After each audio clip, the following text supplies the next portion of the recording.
video, we're going to look at the 5 dimensions of culture by Dutch social psychologist Geert Hofstede. Did you know that the field of intercultural communication was born in the 1960s? The aim of this field was to help people from different cultures work together better. Today, the need for understanding across cultures is more needed than ever. So let's dive into the 5 dimensions of culture. The first dimension is individualism. This dimension has to do with one's identity, and cultures can be viewed in terms of individualism or collectivism. In individual societies, people pursue their own interests and take care of themselves and their immediate family. An attitude of I or me prevails.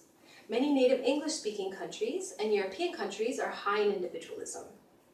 In collectivist societies, people belong to a group, and it's important to be loyal and maintain harmony in that group. An attitude of we or us prevails. Many Latin American countries, African countries, and Middle Eastern countries, for example, tend to be high in collectivism. The second dimension is power distance. This refers to the hierarchy in society and the power distribution in society.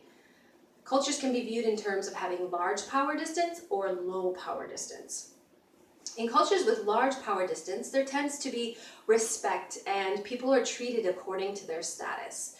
Teachers, bosses, and leaders are to be shown a very high degree of respect. Latin American countries, Middle Eastern countries, and Eastern European countries tend to have large power distance.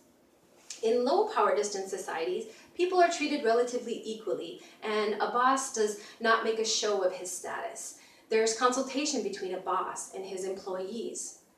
Countries in Northern and Western Europe and many native English-speaking countries tend to have low power distance. The third dimension is masculinity. This refers to the toughness or tenderness of a society. Cultures can be viewed in terms of masculinity or femininity.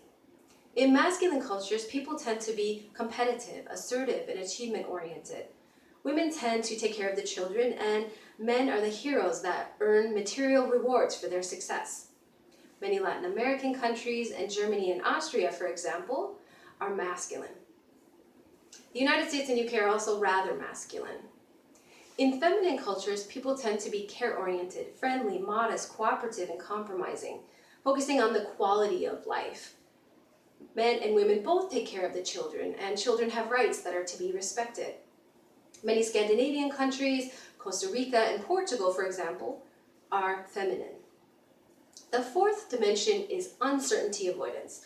This refers to the degree to which people are comfortable with uncertainty and ambiguity and how people deal with the unpredictable.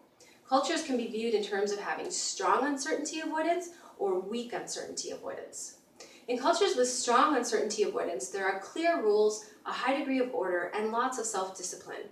People are generally not too friendly towards strangers and believe that there's a one and only truth to things. Russia, the Balkans, Japan, and South Korea, for example, have strong uncertainty avoidance. In cultures with weak uncertainty avoidance, there's tolerance for differences, there's flexibility and adaptability. Ambiguity is okay. People tend to think there are many truths to things. Native English-speaking countries tend to have weak uncertainty avoidance. Singapore, Jamaica, and Denmark have very weak uncertainty avoidance. The fifth dimension is long-term orientation. This refers to how cultures view time, the past, the present, and the future. Cultures can be viewed in terms of having long-term orientation or short-term orientation. In cultures with long-term orientation, people tend to save for the future and invest in modern education as a means for preparing for the future.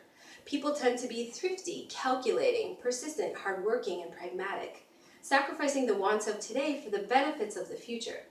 Many Asian countries have long-term orientation.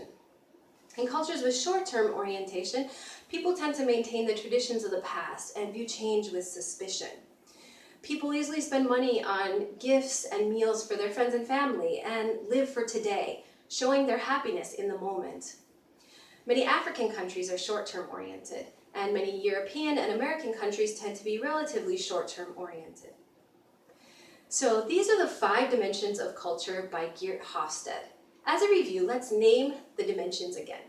There's individualism versus collectivism, large power distance versus low power distance, masculinity versus femininity, strong uncertainty avoidance versus weak uncertainty avoidance, and long-term orientation versus short-term orientation. Keep in mind that these dimensions may not apply to every single person you meet in a particular culture, but they can help guide you toward understanding a culture or an individual's behavior. Remember that observation of a culture is very important, especially before passing any judgment. Thank you so much for your attention. I'll see you next time.